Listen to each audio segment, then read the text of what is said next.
turabashubuje mu izina rya Yesu Kristo, amahoro y'Imana bane namwe. Turongeye turagarutse kugira ngo tuganire ku ijambo ry'Imana. Tugiye kuganira ku ijambo rivuze cyane kuri karande. Karande ni iki? Karande ni iki gituma bamwe bayivugaho abandi ntibayemere?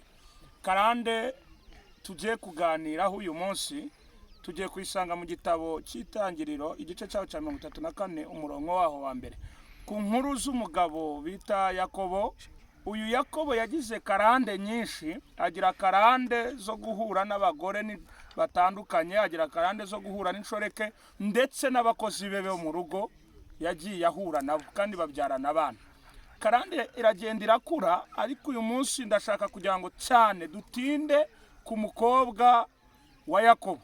Uyu mukobwa wa Yakobo bita Dina, turebe karande yakurikiranye kuri Dina, kuko tuzi neza ko Dina, twese iyo dufashe igitabo cyacu cya Bibiliya dusanga ko Dina ari umukobwa wa Yakobo. Ase Dina avutse ate? Dina akuranye yihe karande? Bibiliya iratubwira neza ngo Dina ni umukobwa wavutse mu gihe Yakobo yari yarabuzemo urubyaro.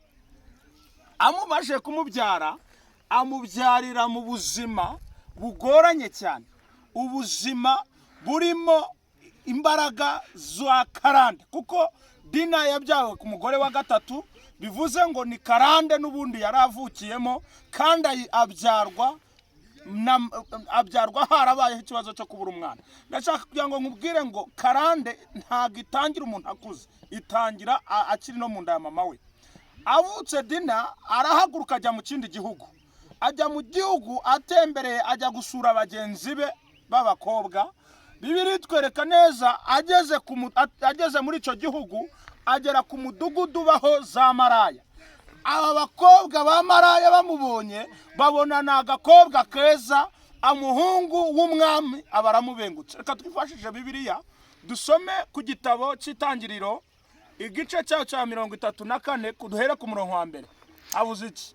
Dina umukobwa wa Leya, uwo yabyaranye na Yakobo, Yego. arasohoka ajya kugenderera abakobwa bo muri icyo gihugu. Yego. Shekemu mwene Hamori, umuhivu umutware mukuru w'icyo gihugu, Yego. aramubona, aramwenda, aryamana nawe, aramukinda. Aryamana nawe aramukinda. Yego.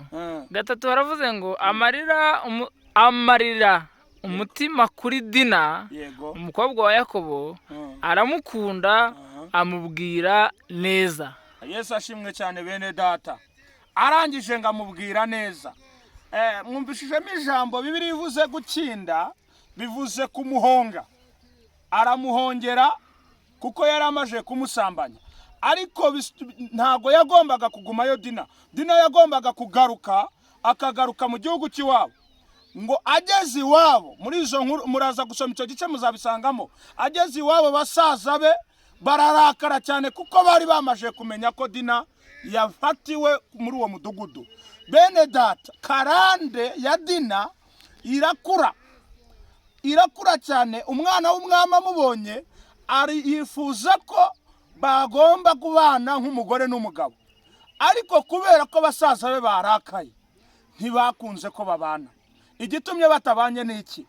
Nuko uyu mukobwa yatangiye kurongorwa ari mutoya, kandi mu bwoko bw'Abayuda ntabwo byari byemewe ko umukobwa ashaka imburagihe.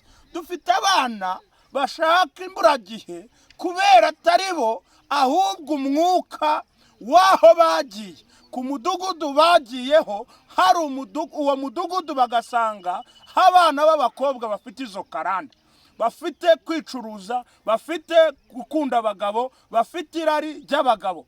Uyu mukobwa yahagurutse mu gihugu cy'iwabo agiye gusura mu kindi gihugu, ariko ibyari ugusura abikatiye mu nzira, afashweho n'umwuka wo kujya mu busambanyi. Dina, Bibiliya itwereka neza ko yasambanye.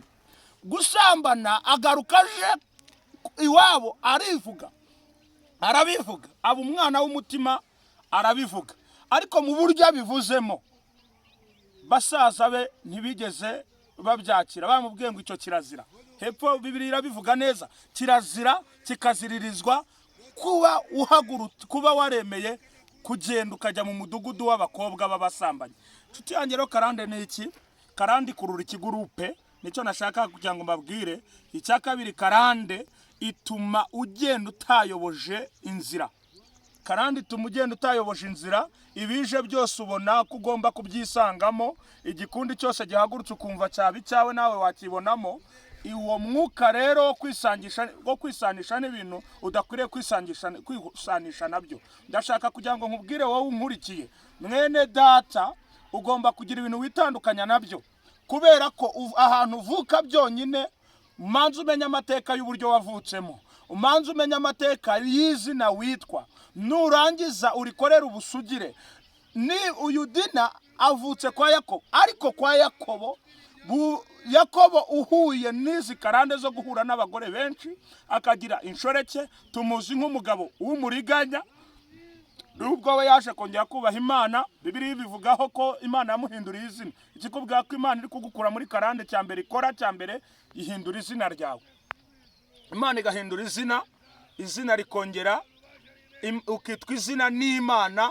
Izina Imana ikwiseriza risibanganya amateka y'amazina wiswe n'ababyeyi bawe. Ndashaka kugira ngo nkubwiye ngo rero uyu Dina we ntago yigeze asubira inyuma nk'uko se yabigenjeje, ahubwo Dina we yarakomeje abana n'umugabo nk'uko nari nabikubwiye mbere. Abaje kubana n'umugabo bananiranwe kubera iki? Kubera umwuka yakuye kura mudugudu. Nubundi yari ari kumwe n'abakobwa b'abasambanyi bamenyereye gusambana. Uwo mwuka urangura mukurikirana.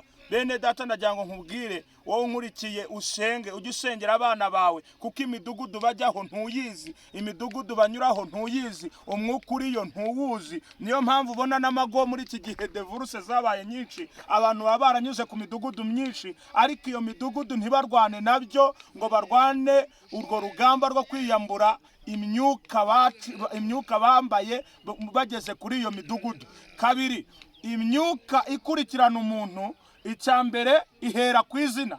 Dina ageze kuri uyu mudugudu yabajijwe amazina ye, arivuga aravuga ngo ndi umwana wo kwa Leya, ndi mwene Yakobo. Arangije aravuga ngo nitwa Dina. Iyo uvuze izina byonyine hari imyuka ihita yumva inkomoko y'iyuvuka, igahita itangira kukurwanya. Batangira guhita bamufatira aho ngaho, baravuga ngo kwa Yakobo tuzi ufite abagore aba naba. Ntago uyu mukobwa waraza kutugora. Hari abantu tucumva ibishekuru byabo, tugahita ako kanya dutangira kubataka.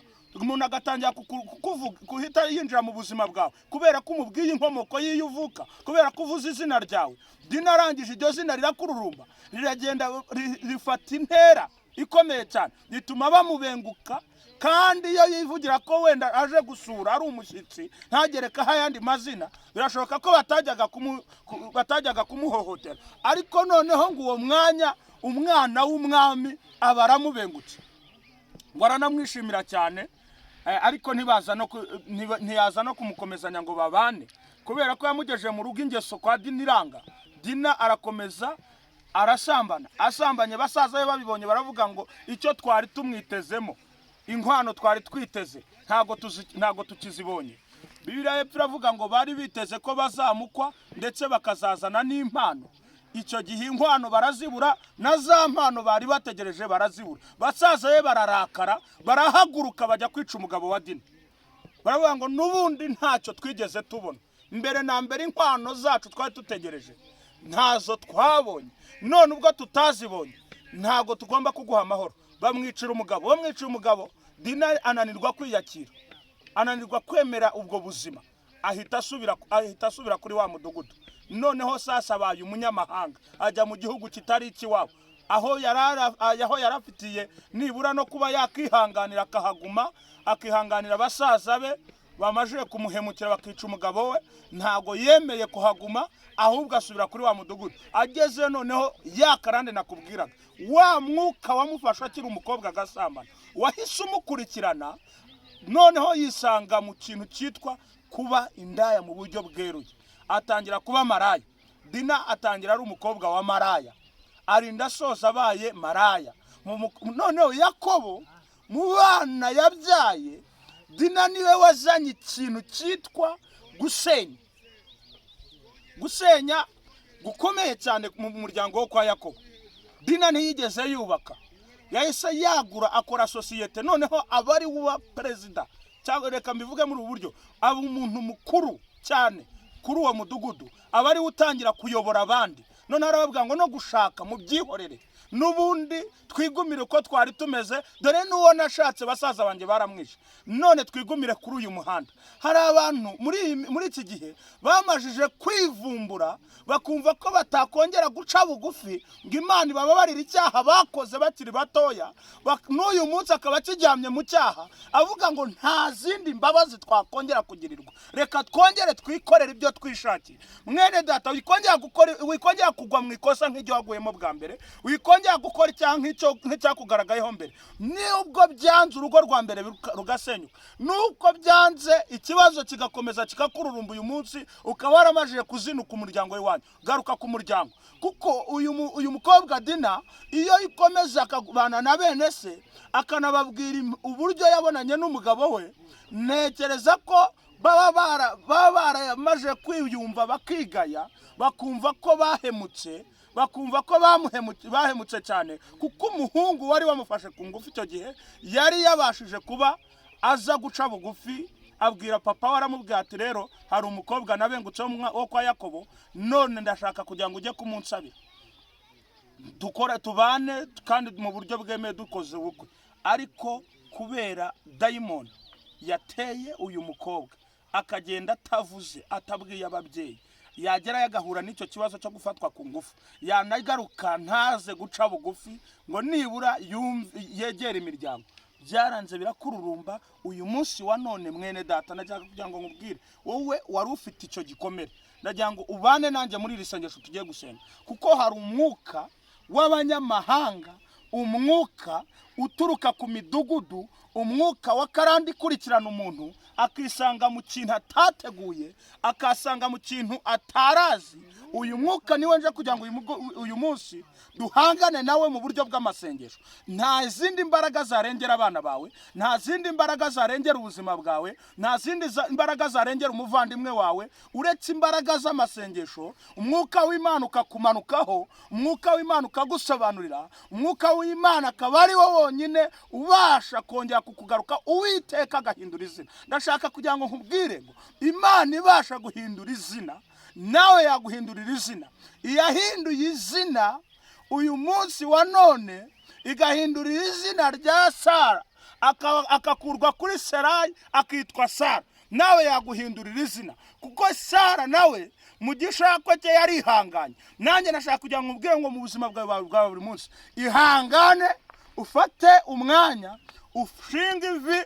Kwihangana konyine niko gutuma umuntu adasambana, kwihangana konyine niko gutuma umuntu adasenya, kwihangana konyine niko gutuma umuntu akomera, kwihangana konyine niko gutuma umuntu arekura karande, kwihangana konyine niko gutuma umuntu yegera kwiga, kwihangana konyine niko gutuma umuntu aca bugufi imbere y'Imana, Imana ikamubera igisubizo. Nyemerera rero wihangane, uce bugufi, dusenge mu izina rya Yesu.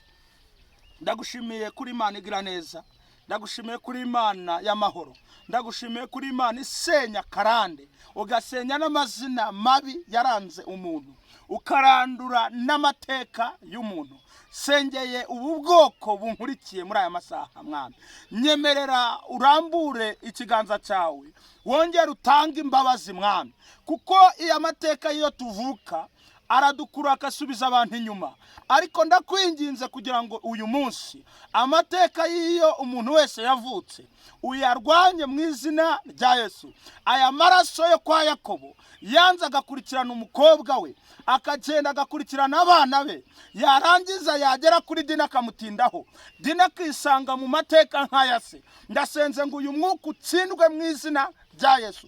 Aya mateka y'abadata, aya mateka y'abasogokuru ni wowe wenyine ubasha kuyahindura, tukaba ibyaremwe bishya muri Kristo Yesu. Ndakwinginze kubwo gucungurwa n'amaraso y'igiciro, ndakwinginze wongere ucungure buri muntu wese, amateka ye yongere agaruke mashya, ubw'izina ryawe ryera. Ndagushimiye mu izina rya Yesu, amen. Nshuti mukunzi unkurikiye, ndashaka kugira ngo nkubwire ngo